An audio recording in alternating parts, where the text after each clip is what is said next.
Professor, eu queria primeiro agradecer imensamente. Eu sei que o senhor para mim, assim, eu sempre falo para os meus alunos, eles estão aí de prova, o senhor é uma das maiores referências que a gente tem na área da microbiologia dos alimentos, na área do controle higiênico-sanitário, né?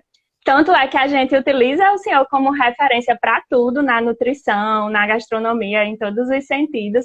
E eu sei que é muito bom, é muito raro ter essa oportunidade de ter um tempinho falando com um dos grandes mestres que a gente tem, né, na nutrição e na microbiologia. Então, primeiramente, eu queria agradecer, assim, imensamente essa oportunidade. Eu estava falando mais cedo hoje que eu estava com a sensação de que estava apresentando minha dissertação de mestrado. A mesma sensação, porque falar com uma referência não é uma experiência tão simples, né? E ao mesmo tempo é inesquecível, porque é como se estivesse aqui o Silva Júnior do livro. É como se estivesse, é o Silva Júnior do livro na minha frente. Então, meus alunos estão de prova aí no rodapé de todas as aulas, seu nome está lá, porque realmente é uma referência. E nesse momento, mais do que nunca, a gente precisa de referências importantes, né, para poder orientar a gente, para poder guiar a gente nesse momento de pandemia. Então, eu queria primeiro saber, com relação a essas mudanças no serviço de alimentação e nutrição, e essa questão da necessidade de isolamento, se o senhor acredita que vai haver algum efeito a longo prazo nos serviços de alimentação, quais são os efeitos que se espera? Em primeiro lugar, obrigado, viu, por você me convidar para fazer uma live com você. Eu que agradeço. Parece que nós estamos conversando pessoalmente, não é isso? É verdade. E saber que você já esteve num curso meu faz tempo. E esse negócio de ser uma referência é você que manda, eu não tenho nada disso. Nós estamos tudo no mesmo barco. A única diferença é que eu estou bem mais velho que vocês, então eu estudei um pouco mais esse assunto, entendeu? Então a gente pode fazer um feedback de aprendizado e de trabalho. Mas obrigado pelas suas palavras, viu? Não. E vamos tentar discutir um pouquinho sobre essas suas dúvidas do pessoal. Eu também tenho muita dúvida, hein? Não pense que a coisa está assim tão fácil, né? Então, vamos lá. Fala de novo essa pergunta, rapidinho. Se nesse momento de isolamento e que os serviços de alimentação estão tendo essa demanda a mais, né, de controle de qualidade, a longo prazo, de que maneira isso pode acarretar nos restaurantes e se isso também pode interferir numa mudança de comportamento mais efetiva na produção de alimentos, assim, a longo prazo, quando voltarmos desse processo de isolamento, se isso vai alterar de alguma forma a maneira como os restaurantes se comportam, como os serviços de alimentação se comportam. Olha, Camila, em relação a todos os seus alunos, né? Eu acho que não vai ter mudança muito drástica, não. Porque o que se faz atualmente já é o suficiente para controlar bactérias, vírus e fungos. Eu queria dar uma pequena explicação, só para vocês entenderem o que significa esses vírus para o alimento. Isso eu tenho falado para muita gente. Eu vou fazer uma pequena introdução, tá bom? Tudo bem, fica à vontade. Você tem 3 caminhos de transmissão de bactérias, vírus, fungos, em geral. Uma é via alimentar, certo? Aquelas bactérias que você já conhece bastante, Clostridium, Staphylococcus, Escherichia coli, Cereus, Salmonella, isso, né? Alguns vírus como hepatite A, rotavírus, norovírus, tem uma incidência alimentar. Nós podemos até passar, a gente está contaminado, vai para o alimento que você engole vai dar uma gastroenterite, chamado DTA, lembra disso? Doença transmitida por alimento. Esse é um tipo. Esse tipo de ocorrência, todas as boas práticas já contemplam. Cocção, resfriamento, né? Temperatura de exposição curta, tempo curto, higiene de verduras cruas, lavagem de mão, tudo já está nas boas práticas. Até uma pergunta que você falou de APPCC, depois a gente chega lá. Sim. As boas práticas resolvem tudo. Esse é o primeiro tipo de transmissão. Você tem um segundo, que é via vetores, tipo mosquitos, né, o Aedes. Você tem a chikungunya, febre amarela, dengue. Esse não tem nada a ver com alimento, nada a ver com a nossa higiene. Tem a ver com o ambiente, controle de mosquitos. Sai correndo do mosquito, essa coisa, né? E o terceiro modo é o contágio, pessoa a pessoa. Então veja que interessante. Nós temos estudos que provam, por enquanto, né, que esses vírus de contágio, quais são? H1N1, você já ouviu falar bastante, vírus respiratório sincicial, muito em crianças, o tal do influenza, né? Essa gripe que dá muito, e agora o coronavírus. E nós já temos corona de monte, agora é um novo, né? Que não sei que via que ele veio, mas é novo. Esses vírus, até então, não têm histórico alimentar. Se ele entrar num alimento e vai para a tua cozinha, não tem o menor sentido. Porque mesmo que você coma, não vai acontecer nada, a priori, entendeu? Tem a ver, por exemplo, o contágio tem que entrar. Vamos imaginar um exercício que eu faço. Vamos supor que eu estou com o vírus, o corona, né? Aí eu vou transmitir por onde? Pelo nariz, pela boca, que vem do pulmão, certo? E pelas mãos. Só tem 3. Como é que você iria se contaminar comigo? Pelo nariz, pela boca e pelos olhos. Se eu tocar você, ou espirrar em cima de você, ou tossir. Então lembre-se, vamos imaginar que eu tossi em cima de você. O vírus não vai, se eu engolir não tem problema nenhum. O problema eu não posso respirar o vírus. Ele não pode entrar na via sistêmica, entendeu? Via sistêmica. Então, outro dia eu estava dando uma live para um amigo lá do interior, ele falou, e o ovo? E o ovo estiver contaminado? Você não vai cheirar o ovo, você vai comer o ovo. Você não vai cheirar a alface. É muito difícil você ter um alimento contaminado e na hora de você comer, você respirá-lo. Entendeu? Porque o vírus gruda no alimento. Então, por enquanto, eu não tenho preocupação nenhuma com o alimento. Eu tenho preocupação com uma coisa importantíssima que é a higiene pessoal. E isso vai mudar, hein? Nisso que você perguntou. Eu acredito que já começou a mudar quando? Há uns 2, 3 anos atrás, nós tivemos o H1N1, lembra? Que foi um terror. Sim. E ninguém falou tanto do H1N1 como esse. Porque esse aí tomou uma conotação social muito grande, o coronavírus. Mas o que você faz para se proteger? Higiene de mãos, fundamental, né, que a gente pode falar um pouco. Proteção com máscara ou sem, depende. Distanciamento e, até certo ponto, isolamento social. Isolamento social, em alguns países, não deu certo. No nosso, está segurando um pouco.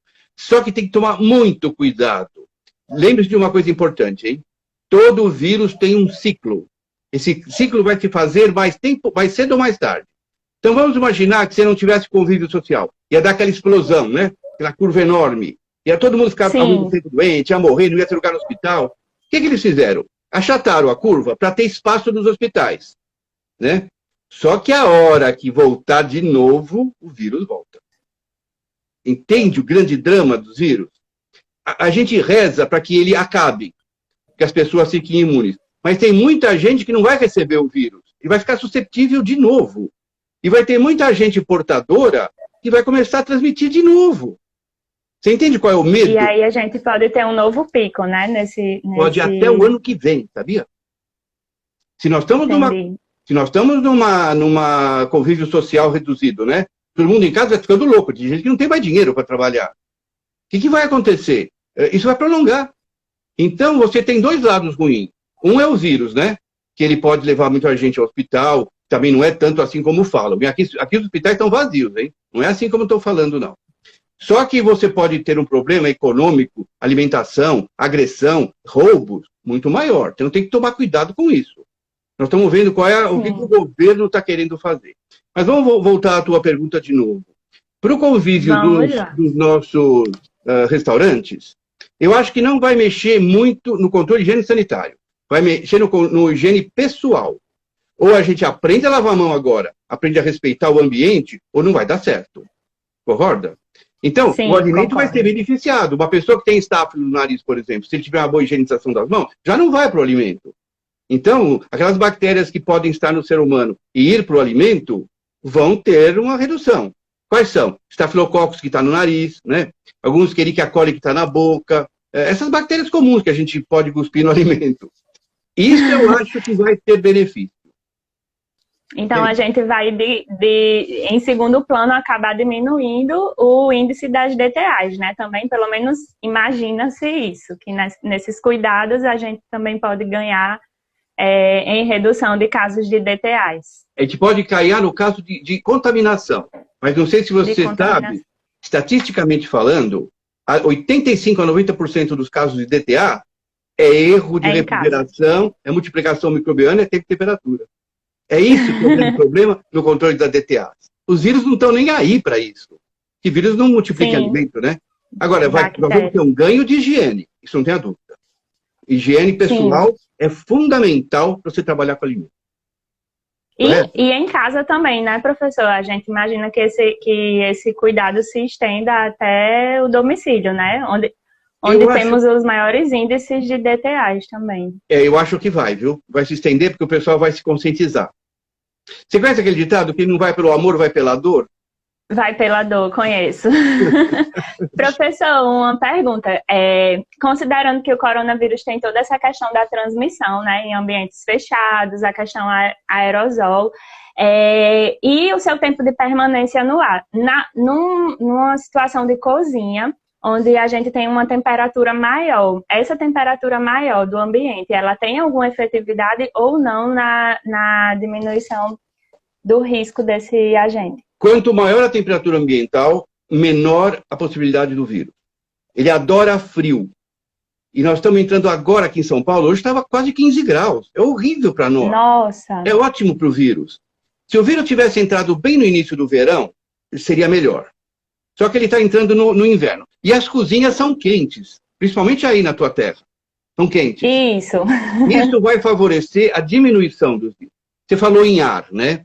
Veja bem, o ar não estaria contaminado se não fosse pela nossa tosse e pelo espirro. Entendeu? O vírus não fica no ar, o ar não é ambiente para ele. Mas ele permanece no ar por um tempo. Ele cai mais ou menos 1 centímetro por hora no ambiente fechado, sem ar. Nós estamos sempre movimentando. Então, o que o governo fala? Dê uma distância de 2 metros de uma pessoa. Porque ao falar, eu posso te jogar o vírus a 1,5 metro, 2 metros. Certo? É uma segurança. E se eu espirrar e se eu tossir? Você tem ideia de quantos metros o vírus pode ir, ou uma bactéria? Bem acima de 2, né? 20 metros. 20. Tem trabalho com micobactéria tuberculose, que se uma pessoa tossir, quando ele está com a tuberculose ativa, sabe, tuberculose pulmonar, aquele complexo aberto, Sim. vai a 20 metros. Então, se você espirrar num ônibus fechado, lá no começo, alguém do fundo já se contaminou. Então, é muito difícil, e é mais fácil você se contaminar com vírus do que com bactéria. Tá? Sim. Qual a medida de proteção que você pode fazer para isso? Primeiro, não deixar ninguém espirrar em você, em primeiro lugar. Né? Aquela história de espirrar aqui, lembra? Fechado? Não é muito efetivo. Mas ajuda a não ir para o ar. Ajuda a não ir para o ar. Tudo que você segura, seja com o lenço, com o braço ou com a mão, não está indo como aerosol. É uma segurança maior. Só que a pessoa vai se contaminar, concorda? Está na mão. Concordo. Ela pega no corrimão do ônibus, você vai pegar também. Então, veja, Verdade. Se ficar o bicho come, se correr o bicho pega. Mas dá para ajudar. Aí você vai falar, vamos usar máscara. Tem que tomar muito cuidado com essa máscara, hein? Ela tem um tempo de uso, tá bom? Que máscara você iria usar? Aquela tipo PFF1, 2, aquelas que são tipo cirúrgica. Aquelas duram até 5 horas, filtram melhor, tem respirador. É a melhor que tem. Você não encontra tão fácil no comércio, correto? O que você vai usar? Sim. Essas máscaras simples, são máscaras descartáveis, né, que se usa muito em cozinha, e essas de pano, feitas em casa. Só que tem um agravante. Quando você põe uma máscara, ela vai durar 2 horas no máximo, essa máscara descartável, que ela fica úmida. E ao ficar úmida, a fibra aumenta, passa vírus e bactéria. Entendeu? Qual é o grande problema? Eu tenho problemas muito sérios com a máscara, que eu estudo isso há muito tempo. Se você ficar muito tempo de máscara, quando você respira oxigênio, certo? O que você expira? CO2. CO2 não vai sair, vai ficar preso. Ele é irritante de mucosa, você vai tossir muito mais. Então a máscara provoca tosse. Tanto é, Camila, que aqui em São Paulo, no estado, a CVS 5 proíbe máscara na manipulação de alimentos. E não adianta absolutamente nada. Entendeu? Então, E agora a gente vê algumas determinações estaduais que obrigam, né, o uso de máscaras. Isso se eu não me engano, em Goiás. Eu sempre levo 3 palavras na minha vida. Medo, pânico e ignorância. Sabe? Pelo medo as pessoas têm pânico e por isso a ignorância prevalece. Então, olha, vamos supor que você está dentro de uma cozinha. Dentro da cozinha, todas as pessoas deviam estar tratadas. Não devia estar ninguém doente. Eu não usaria máscara. Eu usaria a máscara em algum funcionário se eu tiver que atender alguém de consumidor. Entendeu? Sim. Contato externo. Aí eu colocaria a máscara e me precaveria, né? E teria até o espaço de 2 metros. Eu vi as padarias aqui em São Paulo, todas com uma fita de isolamento. Você não chega perto de mais de 2 metros. Certo? E a pessoa com máscara, que ela pode trabalhar tranquilamente. Aí é eficaz. Certo? Vamos supor que você tem que sair obrigatoriamente para algum lugar. E você vai, que nem vou ao supermercado, coisa desse tipo. Nessa hora, a máscara pode ajudar. Tá? Mas se você não higienizou as mãos, tirou a máscara, contaminou. Não vai...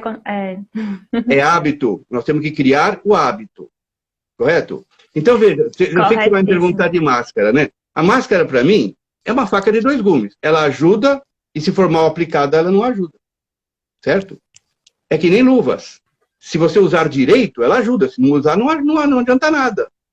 Ah, eu posso me precaver contra o vírus corona de luva? Tudo bem. Você vai pegar nos lugares, a luva está contaminada. Se você jogar essa luva fora, tudo bem. Mas se você pegar em tudo com essa luva, dá na mesma. Certo? Verdade.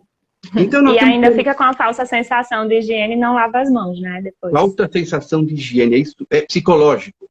Sabe uma coisa também? Como é que você higieniza as mãos? Como é que você ensina teus alunos? Tira todos os adornos. Vamos lá, item de instrução de higienização de mãos. Água, sabão, esfrega em todos os locais, até cotovelo, e depois termina a higienização, evita que volte a água, né? Aqui para não voltar e não recontaminar a área. Depois seca. Depois seca com papel toalha não reciclado. Certo. E pode usar o álcool gel, certo? Sim, certo. Então, deixa eu falar uma coisa interessante. E você falou, tá certo? Aí, medo. Se as pessoas conseguissem lavar a mão com detergente ou sabão em água quente, estaria resolvido o problema. O vírus não fica em água quente. Mas se você conta nos dedos as cozinhas que tem água quente, certo? Na nossa casa pode até ter, mas você não tem. Então você lava com água fria mesmo. Você sabe que descobriram que a detergência, né, a tensão de detergente ou sabão, é mais eficaz que qualquer desinfetante. Interessante, né? Na mão a gente chama de antisséptico. No ambiente é desinfetante. Então, por exemplo, lavar a mão com água e sabão, como você falou, fantástico. A hora que você enxágua, já foi quase tudo embora. A hora que você seca, passa o álcool gel, 70%. Espera secar. Vai matar em 1, 2, 3 minutos. Aí você vai trabalhar. Sabe o que me preocupa? O álcool bento. Já ouviu falar? Esse álcool que fica que nem pia de água benta. Todo mundo vai passar a mão nesse álcool. Ouvi agora. Conheço. Tem muitos lugares adotando, inclusive. É álcool bento. Só que tem o seguinte. Se você está com a mão suja, com a mão com ácido graxo e tem um pouco de resíduo, a bactéria e os vírus ficam embaixo. A hora que você passa o álcool, ele perde ação. Ele não vai atingir o micro-organismo. Então é aquela falsa sensação de antisepsia, entendeu? É como se ele fixasse o micro-organismo, né? Na verdade, a gente usa álcool para fixar micro-organismo, né? Quando você faz coloração de grã, né? Lembra? Isso. Então, ele fixa e não mata. Então, se você puder lavar a mão com água e sabão, todo mundo está ouvindo, é muito eficaz. Agora, em último caso, paciência, né? Eu estou num lugar e eu tenho meu álcool, eu vou usar. No mínimo, tem alguma ação benéfica, correto? Sim. Então, a gente, na mão, nós não temos outra saída. Agora, nós temos que lavar a mão constantemente. Quando você chega em casa, quando você sai de casa, quando você vai ao supermercado, quando você volta. A gente não se toca mais. É legal, né? Porque agora você pode cumprimentar as pessoas sem cumprimentar, sem abraçar, sem beijar, e não é falta de educação. Verdade. Só de fora, assim, oi, tudo bem? Professor, assim. Em relação às máscaras, o senhor já falou, né? E em relação à contaminação fecal-oral também, que foi uma pergunta até de uma professora nossa lá do Departamento de Nutrição da UFRN. Se a contaminação fecal-oral em serviços de alimentação teria algum impacto na transmissão do Covid? Hoje eu posso falar que tem. Hoje pode falar que tem. Agora, se você lavar a mão direito, elimina isso, correto? Mas vamos imaginar o seguinte. Eu li um trabalho ontem que diz, um trabalho americano, que quando você está com o vírus, você elimina pelas fezes também. Até depois de passar o quadro clínico, fala para a professora, não sei se ela está ouvindo, até depois de passar, que você está curada, você ainda fica um tempo eliminando os vírus. Então, ele pode ir para a tua mão, claro, certo? Como qualquer salmonela, shigella, qualquer bactéria fecal, Escherichia coli patogênica, que nós temos nas fezes. Então, se você for ao banheiro fazer a higiene anal e não lavar a mão, lógico que pode. Aí você pode... Para você não adianta nada que você já teve o vírus. Mas você pode ir para alguém, certo? Você pode ir para um utensílio que alguém vai pegar, correto? Então, sim, essa resposta é positiva. A relação fecal-oral, certo? Não oral-fecal. Não vamos falar em relação sexual. Não vamos entrar no ramo da relação sexual por enquanto. E outra pergunta é quanto tempo que fica eliminando o vírus nas fezes, né? Existe algum estudo Eu que acho já que é tenha 10 dias após você curar. 10 dias após curado. Não tem histórico ainda. Esse vírus é muito novo. Sim, é uma suposição. Pelos outros vírus que a gente percebe, hepatite A, norovírus, rotavírus, 10 dias a 15 dias você ainda fica eliminando pelas fezes. E dizem então, também... no caso de esgotos, de pessoas que não têm acesso à água tratada, ele vai morreria. Não. Em ambiente controlado, maravilhoso, ele dura de 5 a 9 dias. Metal, papel, vidro, alumínio, aço, né, de 5 a 9 dias. Mas nós estamos num ambiente desfavorável para ele. Tem vírus que morrem em 1 minuto, às vezes, depende de onde ele está. Em São Paulo, aí onde você está, no calor do dia, saiu do sol, já morreu. Entendeu? Isso é fato. Agora, nas fezes, ele pode estar sendo eliminado. Mas o fato de entrar no esgoto é extremamente fastidioso para o vírus. Eles não ficam vivos. Então, eu acho que é mais válido... Menos mal, né? Eu acho mais válido a contaminação manual, né?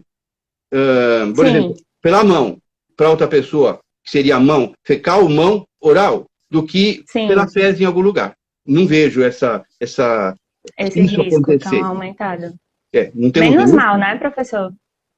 E aí, outra pergunta também é em relação ao APPCC. Será que seria um bom momento para a gente implementar a APPCC de preparações nas unidades produtoras? É muito bom, mas você não vai conseguir. A APPCC não é simples de colocar.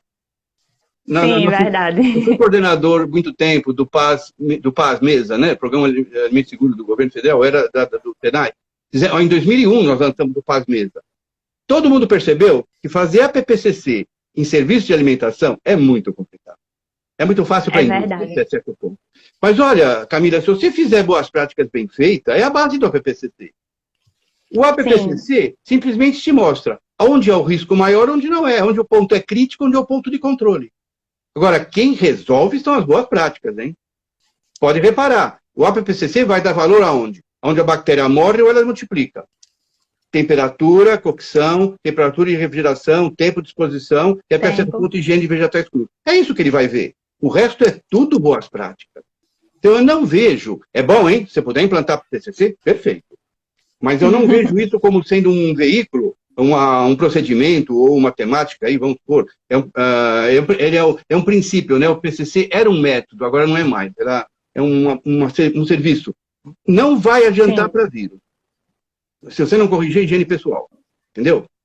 Sim, entendi. Então, boas práticas, base, principalmente para restaurante, né? Se a gente for pensar a nível de indústria, que o APPCC se tornaria mais viável. Inclusive, para o APPCC, higiene de mãos não é ponto crítico, entendeu? Não é curioso? Que são as... Não é porque você tem outros mecanismos de controle.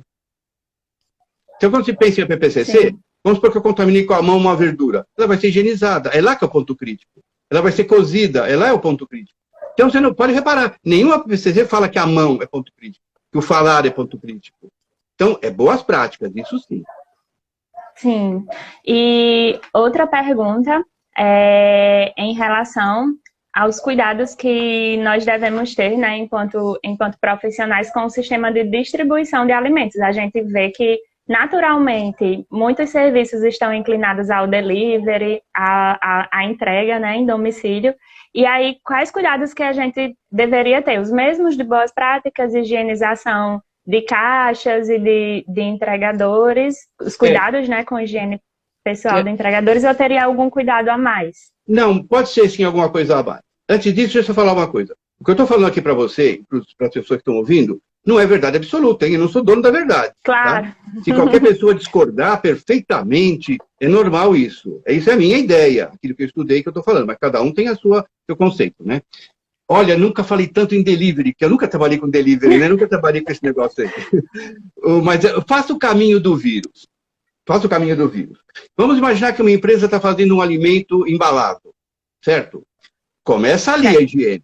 A pessoa que manipulou e que fez a embalagem fechada, faz uma marmita, por exemplo, tem que estar com a higiene de mãos, correto? Daí ela fechou. Correto. Daí ela vai pôr numa outra embalagem para alguém levar. Quem é que vai levar? Aqui nós chamamos de motoboy. Não sei se vocês também chamam assim aí. Como é? Alguém também, vai levar. motoboy. Esse motoboy, ele tem que ter cuidado também. Higienização de onde vai ficar, certo? Higienização das mãos. Ele, mais do que ninguém, às vezes tem que usar máscara. Só ao entregar, certo? Ao pegar, tudo bem. Mas na hora que ele vai entregar, é interessante, ele vai ter contato com alguém e alguém vai ter contato com ele. A pessoa em casa não está de máscara esperando um delivery. Mas ele tem que ter esse contato. Então, tudo bem. Até aí, a contaminação está mínima. Mas aquela embalagem pode ser que ele contaminou por fora. Você sabe que tem muito indivíduo aí que não tem higiene ainda, né? Vamos supor que ele esteja com vírus. Ele pôs a mão na embalagem externa. Chegando no local, quem vai receber deveria abrir, certo? Jogar aquela embalagem fora, lavar a mão com água e sabão, secar e depois pegar a embalagem do alimento. Porque aquela embalagem original externa pode levar o vírus para tua casa. É o único ponto que eu acho mais interessante. Eu não estou preocupado com o sapato, com o trinco da porta por enquanto, se bem que eu pulverizo, às vezes até a chave com álcool, né? Outro dia eu fui sair, Segura. o carro ficou na mão do manobrista. Aí ele me deu a chave. E aí? Se aquela chave pode estar contaminada, eu só fiz questão de não queimar o meu sensor do carro, né? Aí eu borrifei minha mão, borrifei aquilo lá também e deixei um pouco. E o volante do carro, sabe, coisas assim? Sim, sim. Se você pensar coliformemente, você vai seguir toda a regra do vírus. Pensa no vírus, onde eu estou e como eu chego. Aí você vai ver que são muitas as situações que os vírus podem te contaminar. Mas você seleciona aquelas que são básicas, né, nessa distribuição. As críticas, né? As do dia a dia. Por exemplo, aqui em São Paulo estão acabando os self-service. É o único jeito de você não ter contato. Por quê? Veja que interessante. Você tem lá uma cozinha com os balcões, né? Se alguém tossir, espirrar no alimento, o alimento não me preocupa. Não é esse. O problema é a concha com madeira, o pegador. Vai alguém lá e pega. Alguém está com vírus. Daí vem outro e pega também. A contaminação está entre eles lá. Certo? Então, sim, ficou muito difícil você falar assim, olha, ao se servir, tem cartazes, lave a mão com água e sabão, tem aí na pia, põe o álcool. O pessoal não está nem aí com lavagem de mãos ao comer. 72% das pessoas não lavam a mão aí comer, dos homens, e 65% das mulheres. Isso é trabalho feito pela USP. Então a pessoa não está habituada a lavar a mão para ir comer, muito menos lá. Então o que fizeram? Acabaram com o selfie. Certo? Só que, e é mais seguro, né? Mais seguro. Só que é o seguinte, você está servindo o pessoal, ele está comendo um prato, garfo e faca, não está? Aquilo pode estar contaminado. O que nós decidimos aqui?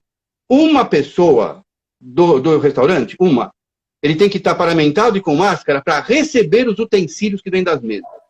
Só ele. E um local da cozinha só para lavar esses utensílios. Tirar o resto de comida, lavar com água e sabão, leva detergente, né? Depois vou passar o álcool, ou ir na máquina de lavar, ou passar cloro. Uma colher de sopa de água sanitária por litro de água e banhar lá, deixar 10 minutos. Acabou o problema. E essa pessoa tem que estar extremamente segura. Para não entrar isso dentro da cozinha, entendeu? Nunca lava um utensílio de mesa que vem das mesas dentro da área da cozinha que você prepara alimento, em hipótese alguma. Nem que vai lavar na calçada, mas não lava dentro da cozinha. Nós não temos áreas separadas, às vezes, em certas cozinhas, aqui é tudo junto. Raramente, é verdade. Então, levar o vírus para dentro da cozinha e contaminar um manipulador sem querer, isso pode, com distribuição. Nas cozinhas industriais, nós já falamos assim, é a pessoa que serve, certo? É a pessoa da cozinha, com máscara, não precisa de luva, não. Mas ele que está servindo as pessoas, entendeu? Ninguém põe a mão em nada, correto? É isso que eu tenho ouvido. Não existe milagre, existe cuidados um pouco mais intensos com aquilo que você nem se preocupava. Vai limpar a caixa do motoboy. Outro dia eu peguei uma pizza e tinha uma barata dentro. A pizza pulou, a barata entrou dentro e veio para a mesa do vidro. Ao máximo, né? Senhor. Então, agora, eles estão mais preocupados sim, viu? Eu vejo motoboys aqui, eu trabalho com um grupo de motoboys que trabalha comigo, uma empresa, que vai buscar alimento, né? Amostra. Os caras estão bem conscientes, viu? Bem melhor. E a gente vê que é um grupo que teoricamente tinha muita resistência, né? Pelo menos nos lugares que eu trabalho como consultoria, são as pessoas menos acessíveis à mudança, assim, quando a gente chega para... Não, às vezes é de empresa terceirizada e diz, não, você não manda em mim, não, eu trabalho aqui prestando um serviço. Deixa eu perguntar uma coisa, o governo não manda todo mundo ficar em casa? E os motoboys, por que eles têm que trabalhar? Como é que eles não pegam? Eles não pegam vírus? E aí? Eles também estão Professor, acredito que nesse momento motoboy e motorista são as profissões que também estão bem na linha de frente, né? Tal qual eles o pessoal que está nos hospitais. Eles têm que ter muito controle, porque eles podem estar contaminando. Eles, entendeu? E levar para casa deles, com a mulher deles, os filhos, pais e mães são velhos, adultos, idosos, né? Então, eu tenho muita preocupação com esse motoboy. Ele tá se expondo, entendeu? Professor, eu tenho duas perguntas que não são da área de Covid, né? Que não são de Covid-19, eu estava falando. Não é todo dia que a gente tem a oportunidade de conversar com o livro que formou a gente. Se eu souber da resposta, vamos ver, né? E aí, o senhor já me respondeu antes, que a gente estava conversando hoje mais cedo, sobre a questão de iluminação, né? De recomendação de iluminação. É uma pergunta muito recorrente que eu tenho nas aulas. Porque existe uma recomendação de quantidade de luzes, mas essa recomendação é para lâmpadas fluorescentes e a gente não tem essa recomendação em quantidade para lâmpadas de LED. Mas aí o senhor me respondeu uma coisa muito interessante que eu queria que o senhor compartilhasse, né? Quando a gente pensa nessa questão de quantificação, de dimensionamento de iluminação, como proceder numa realidade de uma unidade de alimentação? Olha, aqui em São Paulo, quando nós fizemos uma legislação antiga, tinha a quantificação em lumen, seja qual for a lâmpada. Porque a gente tem um aparelhinho, luminômetro, que chama, que você vai lá e mede. Tanto faz ser LED, fluorescente, tungstênio, qualquer uma. Só que isso caiu, porque os fiscais não tinham dinheiro para comprar, a prefeitura não tinha dinheiro para comprar o aparelho, ninguém media nada. Então, como é que ficou? Você tem que ter uma iluminação onde não altere a cor do alimento, onde não tenha cantos escuros e não tenha ofuscamento. São essas três coisas que hoje a legislação cobra. Inclusive em balcão de distribuição de carne em açougues, não sei como é que chama isso, é açougue também, eles põem uma lâmpada vermelha fluorescente para fazer que a carne está vermelha. A hora que você compra, está preta. Não pode ter isso, é fraude. Então o que a gente pede? Não pode ter cantos escuros. Nenhuma área de manipulação da cozinha, nem nas câmaras. Tem que ter iluminação adequada, visível. Não pode ter, como é que eu falei assim, ofuscamento, certo? Nem alterar a cor do alimento. Então, essas três coisas. Agora, eu posso depois achar, eu tinha, na meu manual, acho que ainda tem, na hora que está a ambiência, a Maristela colocou para mim qual é os lumens para cada tipo de local. Até na área de recepção. Isso. Se não tiver lá, eu tento achar aqui e te passo depois. Tudo bem. Meu manual fica pronto amanhã, hein? Depois eu vou mandar um para você. Vou ganhar um autografado, senhor. Professor, e a outra pergunta é em relação a projetos de sustentabilidade. Porque é um tema muito abordado, né, na atualidade, a questão da sustentabilidade nas unidades de produção de alimentos. E também tem uma pergunta, se o senhor sabe por aí, quando é que vai sair a atualização da RDC 216, né? Já que... Não tão já. Não. Duas respostas. Não. Essa que você falou, sustentabilidade de estrutura, só lendo o meu novo manual, porque uma arquiteta eu fui da tese dela de mestrado de arquitetura sustentável em serviço de alimentação. É fantástico. No meu manual ela fez o capítulo. Certo? Eu posso mandar para você. Daí eu vou ver se ela me passa em PDF, eu passo para você a tese dela. Espetacular. Eu não entendo nada disso, de arquitetura sustentável. Eu só sei que você tem que ter, hoje, inclusive, tem que ter um distanciamento nas mesas, né? Quem servia restaurante Sim. tem que ter um distanciamento. Mas eu realmente não sei te responder, porque eu não vivencio essa parte. Quando, às vezes, o arquiteto se une comigo e tal, eu só vejo onde pode estar contaminante ou não. E eles fazem a estrutura, né? Inclusive com sustentabilidade. O caminho, né, do alimento. Mas eu não tenho experiência para te responder essa pergunta, o que é, o que não é. Mas eu vou levar para você, dar uma lida, depois você joga para os teus ouvintes. Tá? Combinado. E a outra é Da RDC 216, Então, será que tem olha só. alguma novidade aí para atualizar? Quando nós terminamos a RDC 12, né, que já ficou pronta, padrões microbiológicos para alimento, inclusive amanhã tem uma live com o pessoal da Conuan, o Jonathan. Você vai participar do Sim. Conuan, né? Então, eu vou fazer uma live para ele amanhã. Estaremos lá, olha só. Às 15 horas eu estou na live com ele para falar do meu tema, né? Coisa simples. Mas depois que ficou pronta essa legislação, ficou pronta, publicou agora 26 de dezembro. Vai entrar em vigor 26 de dezembro de 2020. A hora que isso entrar em vigor, segundo o pessoal da Anvisa, a gente faz o grupo lá, vai ser revisada a 216. Porém, eles não, tá no caminho. Está no caminho. Mas eles não têm data ainda para... Eu acho que eu vou começar primeiro a revisão da CBS 5 aqui em São Paulo. Ela é muito ruim, certo? Para depois adequar a 2619 aqui em São Paulo. Aí, talvez a 78 de Porto Alegre também, lá do Sul, também seja feita. Mas a 216, nós estamos aguardando que esse pessoal se manifeste. Não tem nenhum grupo. Tá bom do senhor criar umas CVS para cá também, né? Algumas resoluções para cá, para o Nordeste. E a gente sente muita falta. Eu já fiz. Porque a gente sente... a gente utiliza muito algumas referências de São Paulo, de legislações regionais mesmo, porque não tem informações suficientes para a gente trabalhar, principalmente questão de tempo e temperatura, né? Na RDC 216 a gente não tem tanta essa informação. A 216 é muito ampla, assim, ela não te dá um caminho.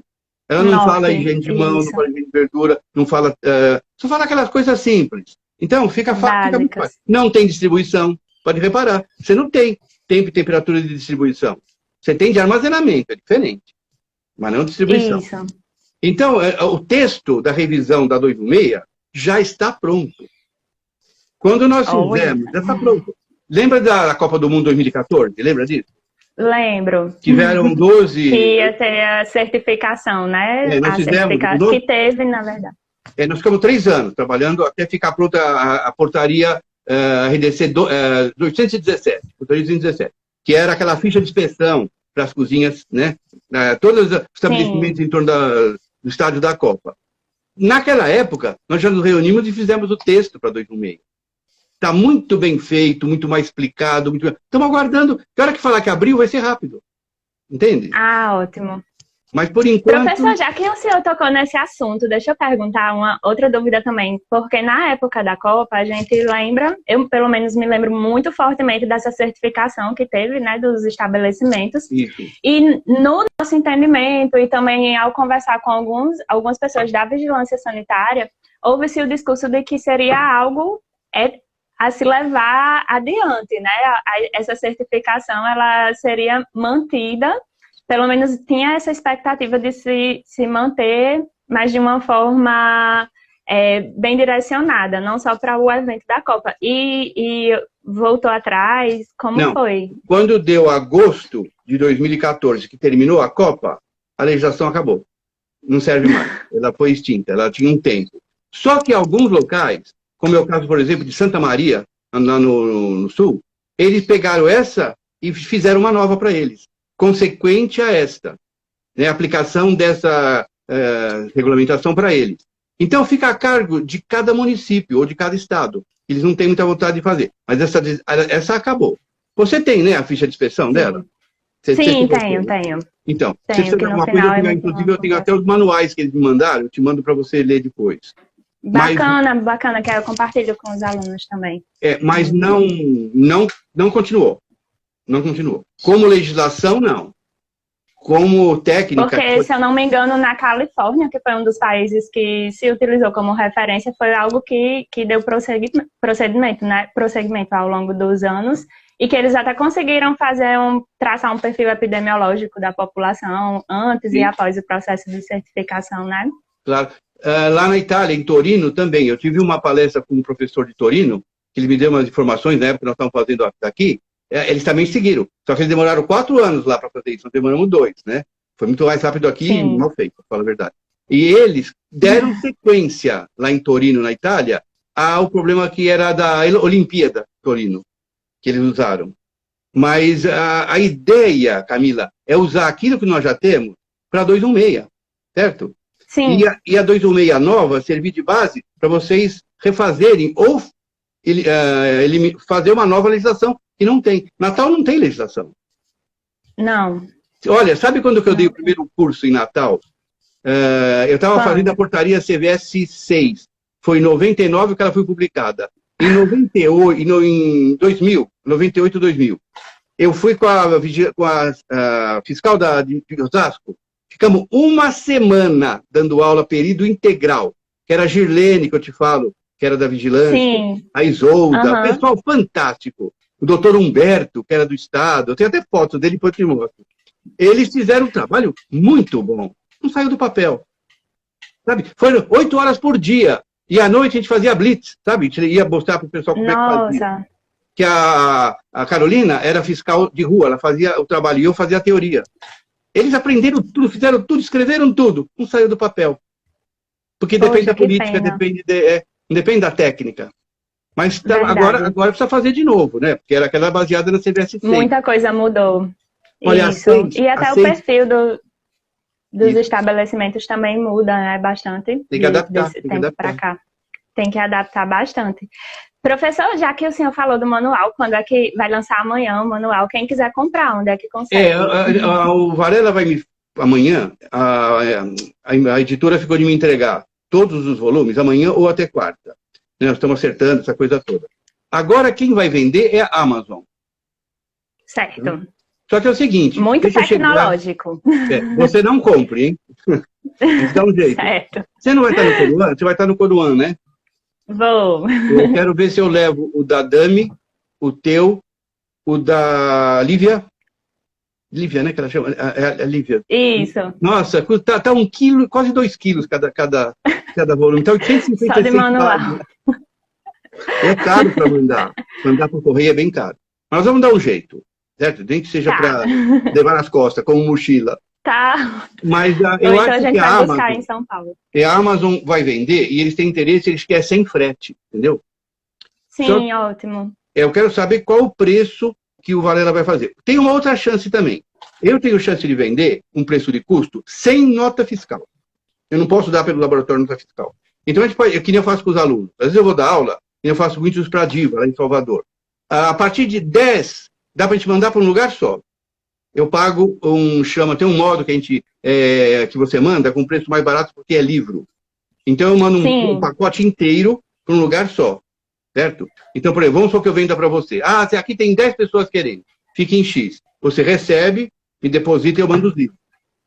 Aí pronto, dá a gente fazer... pode até organizar aqui pela faculdade também. Tem muito aluno da faculdade, da pós, que tem interesse, né? E como é um material de 2020, acho que não tem nada mais atualizado. A única coisa que dá trabalho, quando eu vou dar aula, por exemplo, quem quer já me dá na hora um cheque ou faz uma coisa. Porque na hora que você manda, o cara não quer mais, a pessoa não quer mais. Então eu cansei de mandar livros, o pessoal não comprar e fica elas por elas. Não se preocupe, que a gente vai fazer bem direitinho aqui em Natal. Eu vou te falar a verdade. Eu não vendo livro para ter lucro, hein? O que eu vendo é a custo do que eu consigo pegar do Varela. Eu tenho uma cota com ele. Eu acredito, professor. Ele que vende, ele que tem lucro como editora, né? Mas eu não sou vendedor de livro. Eu sou multiplicador de ideias. É a maior referência que temos aqui no Brasil. Professor, eu queria agradecer de novo imensamente. Eu acho que foi uma tarde de muito aprendizado. Assim, tá acabando, realmente, já? Quem teve tempo, as perguntas acabaram. E a gente tem 10 minutos ainda, até o Instagram apagar aqui. Quantas vezes você perguntou? Acabou? Já acabou, né? Foi muito rápido, não foi? É gostoso porque a gente foi conversando. Eu achei muito bacana. E eu acredito que os alunos também devem ter gostado bastante. Quem quiser mandar mensagem aí para Enio. Deixa eu ver aqui se tem... tem muitas mensagens aqui. Normalmente, deixa eu enxergar. Normalmente... Mandar uma mensagem para a professora Carla Suzane, do programa de pós-graduação de nutrição da UFRN, que está assistindo a gente. Carla Suzane, Larissa, que foi minha orientadora. Falou, eu lembro dela, eu lembro. Falei, né? Carla, tem muita gente você, aqui no... Carla, Larissa Seabra, mande um abraço também para os meus alunos da Unifacex, que estão todos na expectativa aqui. Deixa eu ver se tem mais alguém. Meu Deus, é muita gente, Enio. Não estou Quem conseguindo sabe? dar conta das Quem perguntas. sabe a gente faz um curso presencial aí, né? Vamos, eu acho que a gente vai amadurecer essa ideia e daqui para 2021 Olha, vai sair esse... eu tenho um já quase marcado aí para o fim do ano, que é que eu te falei com a Ideias e Cursos, a Rubenita, te falei dela. Foi. Amiga? Ela trabalha com a Girlene. Acho que já tem um. Se você pudesse fazer negócio com ela, você pode pôr mais gente no preço mais baixo, entendeu? Pode deixar, que eu mando sim. Juliana Garcia também, outra Nutri, colega minha de trabalho, está aqui online. Nossa, muita gente mesmo. Rosane Varela, que você acabou de falar, disse que está dentro. Estão perguntando aqui quando é que o senhor vai lá para Salvador. A caravana de Salvador está por aqui. Tá aí a caravana de Salvador? Tá todo mundo, tá o Nordeste em peso. Eu falei que ia ser. Lá em Salvador, eu tinha um curso marcado para como é que era a interpretação de análise de laboratório, né? Análise microbiológica de alimento, foi cancelado por causa da qualidade. E tinha um do curso da Diva, de pós-graduação, que também foi cancelado. Então, eu estou na dependência das novas datas. Vai ser tudo afunilado para o segundo semestre, você não tem ideia. Vai ser. Mas a gente vai conseguir um espaçozinho aí na sua agenda, se Deus quiser. Nem que seja no começo de janeiro, fevereiro, de algum jeito. Certo? E o pessoal de Santos também. Tem muitos alunos de Santos mandando um abraço aí, perguntando quando é que o senhor vai para Santos. Santos está mais perto, né? Tá aí Santos é mais perto, mas não tem nada programado. E ninguém faz curso em Santos. Mas alguém... Ah, meu Deus. Alguém que quer, que tem chance, que tem espírito de fazer esse tipo de curso, a gente pode ver como é que fica e vamos, né? Tem muito curso para fazer. Né? Verdade. Pois, professor, novamente, pode falar. Eu queria deixar um abraço ao pessoal da faculdade, todas essas professoras que você falou. Vamos ver se a gente contata pessoalmente com elas para dar um abraço sem vírus. Vamos, né? sem vírus, sem poder abraçar de verdade. Então, professor, eu queria novamente agradecer, meu Deus, zerei a vida aqui nessa tarde. Olha, Camila, muito obrigada mesmo. É muita coisa que eu falo, pode o pessoal não entender ou ter dúvida. Vai juntando as dúvidas, a gente vai conversando até pelo e-mail também, né? Sim, pode deixar. Nós podemos conversar entre nós até pelo Skype ou mesmo pelo celular. É importante que as pessoas tirem as dúvidas delas. Tá? E tenham acesso a essas informações. Como o senhor mandou para mim, né? Aquela aula que o senhor mandou para mim, eu já coloquei no meu canal do Telegram, já disse, olha, pessoal, o professor Enio gravou aí de coração essa aula, assistam. E sempre que a gente puder também, porque é muito importante, como eu te falei naquele dia, a gente ter informações de alguém que realmente seja referência, de alguém que realmente nos passe informações seguras, né? No momento que a gente vive com tantas informações equivocadas. E é bom que o pessoal saiba que a Covid-19 é muito novo. Ele pode ter situações que nós não sabemos, tanto de resistência, como de contaminação, e até do quadro clínico. O que nós estamos falando aqui é o que a gente conhece por leitura, por trabalho e pelo contato. Mas é coisa nova, entendeu? Não é assim tão fácil. Por isso que eu falo, a gente não está dando as referências que são as verdades verdadeiras, né? A gente está falando aquilo que é o mais provável. Por isso, qualquer pessoa que tenha outro discurso sobre isso, é interessante a gente saber. E cada um tem uma coisa nova. Mas que esse vírus vai ser descoberto logo, logo, mais detalhes dele, nós vamos. Que ele é sensível ao detergente é a primeira coisa certa que a gente sabe. Certo? O resto água morna, né? Detergente e água morna, a gente já resolve aí grande parcela do problema. Eu vou te passar o trabalho que eu recebi agora, muito bom, que você vai ler e se alguém perguntar, você já tem mais base, tá bom? Tá bom. Muito obrigada, professor. De novo, adorei. A gente vai se comunicando aí por outros canais. Parabéns. Um super abraço. Parabéns pelo teu trabalho. Você é ótima. Continua nesse ritmo e nesse rumo. Você está ótima. Sim, maravilha. Senhor. Ah, meu Deus, vou chorar. Já. Não vai não. Obrigada. Vamos trabalhar, tá bom? Um abraço. Vamos sim. Tchau, tchau. Tchau. Você desliga aí ou